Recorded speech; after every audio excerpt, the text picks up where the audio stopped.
Hi, I'm Larry McSween with mycomputercareer.com. I'm a mentor and instructor there, and today I'll be going over the reassembly of a Vostro200. In our previous video you saw how we took everything apart. Now we're going to reverse the process and put it all back together. Now you may note that I'm not putting it back together in the exact reverse order of disassembly. This is for a purpose. Basically, I like to follow a flow of easiest to hardest. The way I took it apart was the easiest. Start with the cables, remove the components, get everything out of the way, slide the power supply out, and in the reverse I usually start with putting the motherboard in, obviously, and then I cable it as much as possible to make it easier to get the cables on the motherboard. So with that, let's get started. Alright, I've already got my wrist strap and my protection on. I am going to clean off the thermal paste from the CPU and the fan and reinstall that. Okay, so what we're going to do first is we're going to clean off the thermal paste from the CPU. Take a little isopropyl alcohol and we're going to just rub it along there and get all that off there as best we can.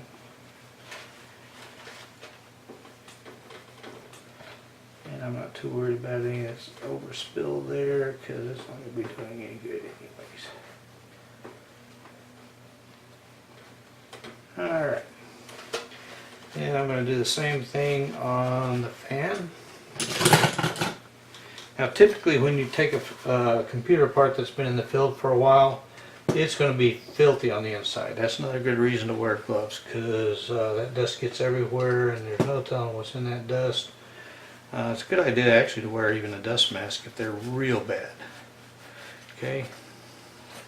Now this one, fortunately for me, I cleaned it up yesterday, so there's no dust buildup in here, so I'm not too worried about it. Because I know you guys need to hear me.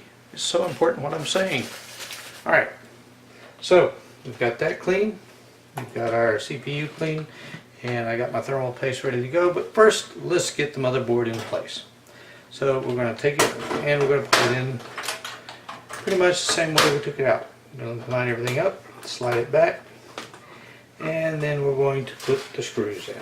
Okay, so I'll do about 3 screws and then we will pause the video so that you guys can not have to sit there and watch me go through all 8 screws, as it does take a little time, and I know time is valuable to everybody. So 1. Real quickly point out where the other screws go so you'll have an idea of where to look on your motherboards if you are going to be removing motherboards. Okay, so basically I just put in the 3 in the middle. There is 1 right here underneath my screwdriver tip. You see the hole right there. Then there is 1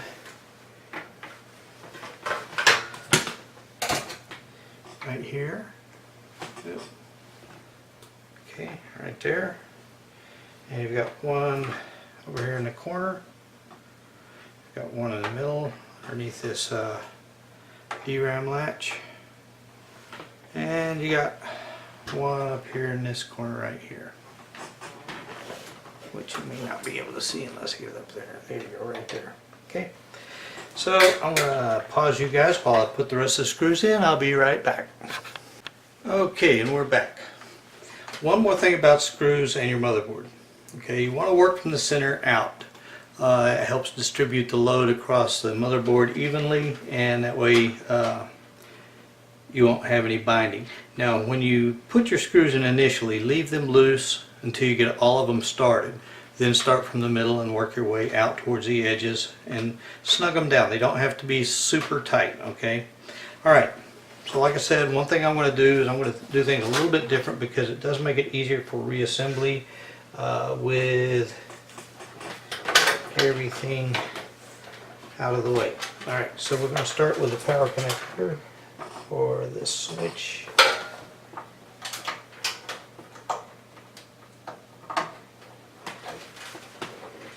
And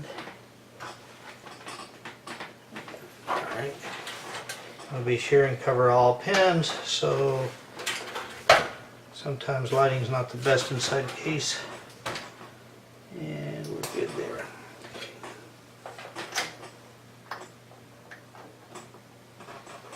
Alright.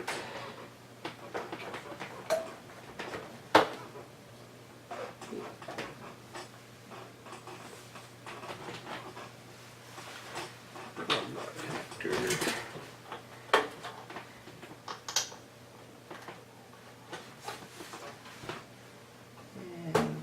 Good there. Alright, so we got the front panel connectors all connected. We got the front panel USB connectors connected, and we got the power switch and audio connections connected. Alright, now then, what we're going to do next is go ahead and get our NIC card in and the back panel blank outs. I usually choose the closest one to the bus, which is the top one when you're standing it up right. And I'm going to go ahead and put these in so we can get that back panel finished up. I don't have to worry about it anymore.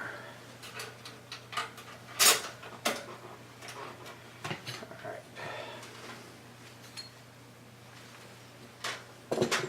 These got a little bent. I'll straighten them out just a smidge so it goes better, a little bit easier. Alright.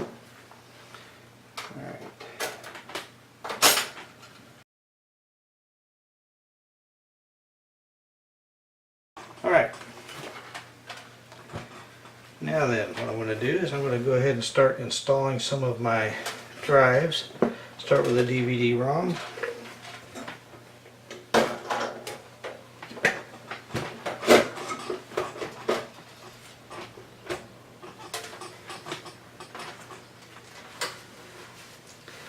And we've got two screws that hold it in place.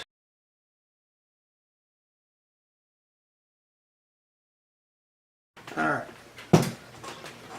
DVD-ROM is in place. I'm going to go ahead and take the SATA cable. This is the data cable. Sometimes it's a little difficult to get the power cable on these if these are in place, but I just like getting them done so that they're out of my way and I don't have to worry about them any longer once I get to that point. Okay.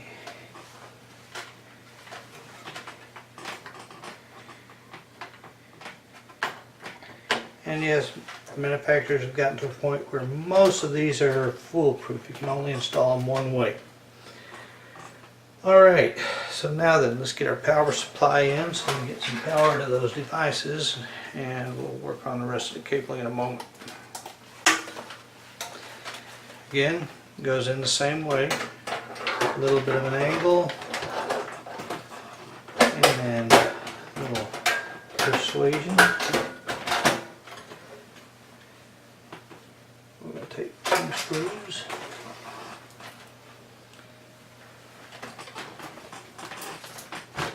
Leave it on its side for simplicity. I'm going to put one down here.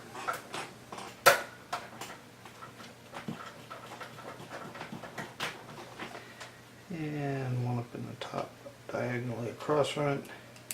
And I'll go back and put in the screws later. This is just to try to help speed things along a little bit. Alright. So now we're going to go ahead and route our power cables.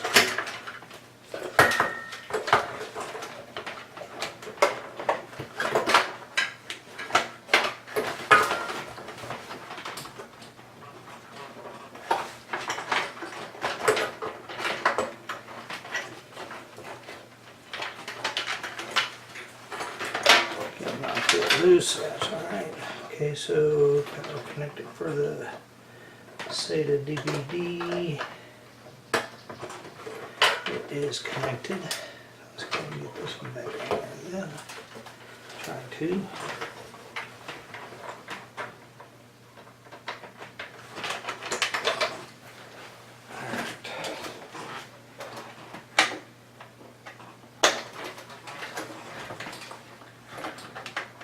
A lot easier if you have a little bit more light. Alright, so we got my DVD-ROM connected and cabled. We get the floppy drive next, if I can find it. Floppy drive. Okay. Slides in till the holes line up. 2 screws. Guys, you gotta have some patience while you're doing this too, by the way. Not every time does things go the way that you want them to. Okay, again, don't tighten them until you get everybody in, because otherwise it may not line up. Alright, floppy drive is in. I'm going to go ahead and cable it up. So I'm going to take my data cable. I find my floppy connector, and again, it only goes in one way, so if it doesn't fit, don't force it. Find the right way and try again. Alright, I hit it right the first time. There we go. Alright, so the power cable's on. Data cable next. Note. Right. Enlarge that a little bit. Okay, right here. Actually, right there. You see that? It's blanked out. So you can't put it on backwards. It only goes on one way. Otherwise, you'll bend some pins and your floppy drive won't work. Okay, I'll zoom back out here. Okay. So look for the missing pin, I line those up, and I put it on very carefully, like so. Same thing on the motherboard. There's a blanked out pin right there by my finger. So you gotta find the blanked out pin on the floppy controller on the motherboard, line them up, and install accordingly. Right, got that all cabled and connected. Now it's time for a hard drive. Okay, retrieve my screws, slide my hard drive in. 1, 2, 3, 4. Now Dell's been pretty nice because they actually even number the screw holes so that you'll have an idea of what order to tighten them down. Okay. They use a crisscross pattern. One is right here. 2 is right here. Now myself, I would have gone here, but they say 3 is right here, so we'll tighten it up. And then 4 is up here. Okay, so we got all 4 of those screws tight. We've got another power cable down here. We're going to go ahead and connect the power cable to the drive. Thusly. Okay. And we've got another cable over here for our hard drive. Plug it in. Boot drive goes in one of the colored connectors. In this case it was the blue one.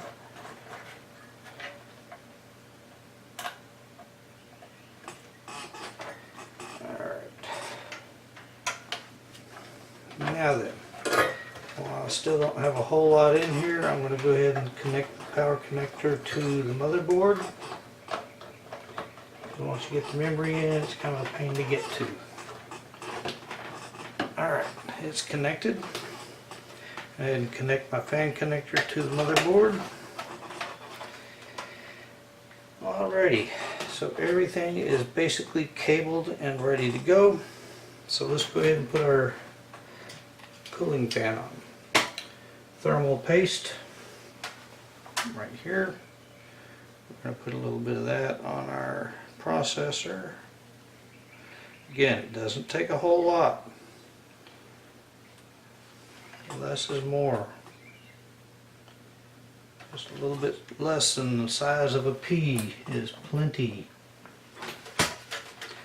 On this particular model, Dell has put some instructions for us. I don't know if you can see that or not. It says rear, so that's going to go towards the rear of the case. Okay. I'm going to go ahead and plug it in before I try to screw it down, just because I don't want to have to fight with the plug once I get the heat sink on.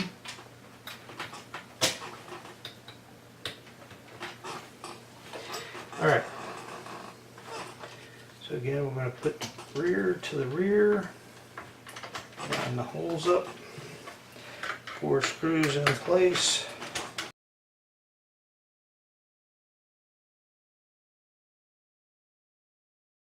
Okay, one more fan and then we'll be ready to kick her off.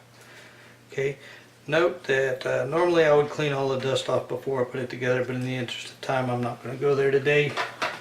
And we are going to get this cabled up so that we can get this thing fired up and show that it still works. Okay.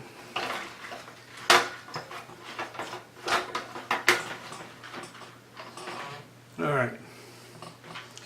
Lining up the holes, getting one screw started. These are self-tapping screws, so they're a little bit different than the rest of the screws on the case. I'm going to go ahead and snug this one down, not tighten it, but snug it down so that it holds the fan in place while I get the other 4 screws in. Allow me to slide the fan around, but will not let the fan fall down and misalign the holes.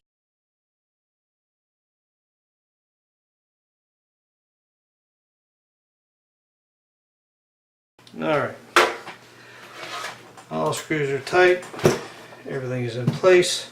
We'll put the front cover back on. Again, remember what I said, it has the little latches that kind of line up here, okay? And you tilt it and just put a little pressure on it. And it should slide in there, okay? Alright. Cable everything up. Keyboard and mouse USB connectors.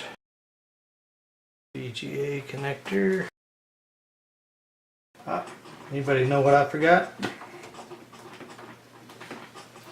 Works better if you put RAM in it. Okay, so we got 4 sticks of RAM. Put those in real quick and we'll fire it up.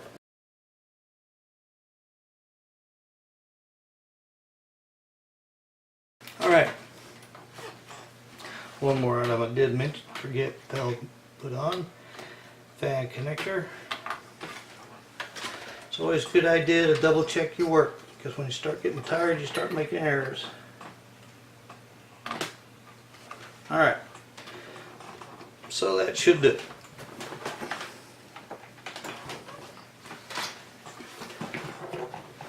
Power connector.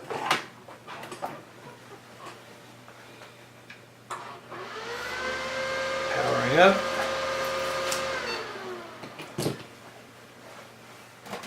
Alright, so it's booting up. Cooling fans are turning. Hopefully the power supply fan is turning. Yep. Alright. So we've got a blue light. We've got Windows Vista running, and we are good for the day. Again, my name is Larry McSween. I'm with mycomputercareer.com as one of the mentor instructors, and this has been a short video on how to reassemble a Vostro200 Dell PC. Thanks. Bye for now.